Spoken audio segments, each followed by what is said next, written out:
இப்போ நம்ம பொங்கல் மிக்ஸ் பண்ணுறது பார்ப்போமா?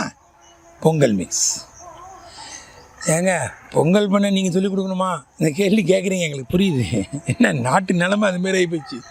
இப்போ பொங்கல் மிக்ஸ் வாங்கிங்க, இட்லி மிக்ஸ் பண்ணிங்க, எல்லாம் பண்ண வேண்டிய அவசர உலகம், எங்கேயோ ஓடுறோம். அதனால் பொங்கல் மிக்ஸ் பண்ண வேண்டிய காலகட்டம் வந்ததுனால நான் சொல்லித்தரேன். பொங்கலில் என்னென்ன ஐட்டம் இருக்கும்? முக்கியமானது அரிசி. பொங்கலுக்கான தங்கச்சம்பா முக்கியமான அரிசி. தங்கச்சம்பால் பொங்கல் பண்ணி சாப்பிடுங்க, அவ்வளோ நல்லாயிருக்கும். அதுக்கு கீழே எத்தனை அரிசி இருந்தாலும் நிறையா இருக்குது, அந்த அரிசியெல்லாம் வாங்கிங்க. அதனால் தங்கச்சம்பா இல்லைங்க, நாங்கள் பொங்கலே சாப்பிட்றது இல்லைங்கன்னு சொல்ல வேண்டாம். தங்கச்சம்பாவை முயற்சி பண்ணுங்கள். தஞ்சாவூர் மாவட்டங்களில் தங்கச்சம்பா உற்பத்தி பண்ணிவிட்டு யாருக்கும் கொடுக்க முடியாமல் தவிச்சிக்கிட்டு இருக்காங்க.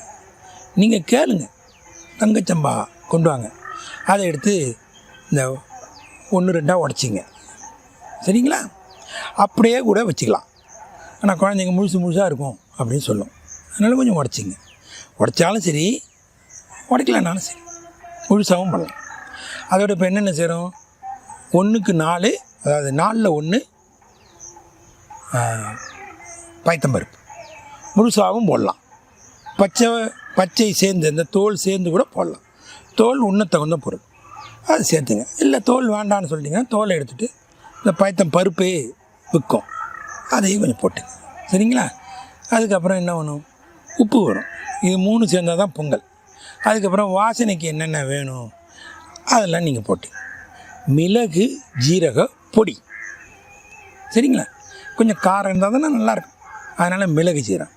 நம்ம சாப்பிடக்கூடிய காரத்தின் உச்சபட்ச காரம் மிளகு தான். மிளகாய் என்பது மிளகை விட பன்மடங்கு அதிகமான காரம். அது உடலுக்கு தீமையானது. அப்படி சாப்பிட்ணுன்னு நினச்சிங்கன்னா அது ரொம்ப கம்மியாக நீங்கள் சாப்பிடணும், சரிங்களா? மிளகு நீங்கள் நல்லா சாப்பிட்லாம். ஸோ உச்சபட்ச காரம் மிளகு தான். ஸோ இந்த மிளகு ஜீரகம் இப்போ என்னாச்சு ஆச்சா? அதுக்கப்புறம் உங்களுக்கு தேவையான வாசனைக்கு இந்த பெருங்காயம்னு சுவைப்பீங்க.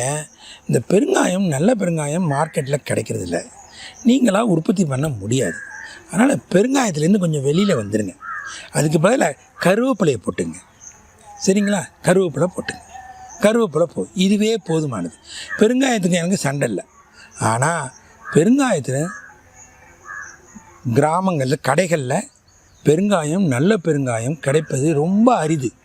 ஏதோ அவனே போட்டான் கூட்டு பெருங்காயம், ஏதோ கூட்டு சேர்ந்து தான் அதை உற்பத்தி பண்ணுறேன்னு போட்டான், இந்த கூட்டு பெருங்காயம். அதனால் நம்ம புரிஞ்சுக்கணும், அதுலேருந்து கொஞ்சம் விடுதலை ஆகணும்னு நான் நினைக்கிறேன்.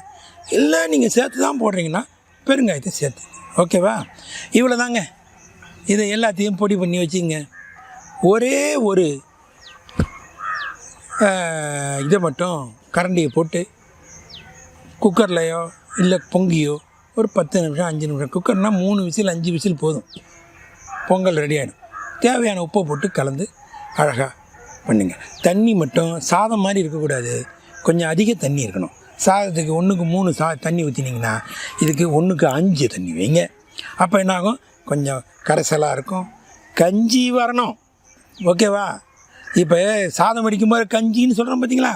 அந்த கஞ்சியோடு இணைந்து இருந்ததுன்னா பொங்கல், ஓகேவா? அந்த கஞ்சியும் சேர்த்து சாப்பிட்லாம். இப்போ புரிஞ்சுதா? இப்போ இட்லி மிக்ஸ் பண்ணியாச்சு, அடுத்தது பொங்கல் மிக்ஸ் பண்ணியாச்சு. இதுதாங்க உயர்ந்த பொங்கல் மிக்ஸ். இதில் தங்கச்சம்பா பொங்கல் பண்ணி பாருங்கள்.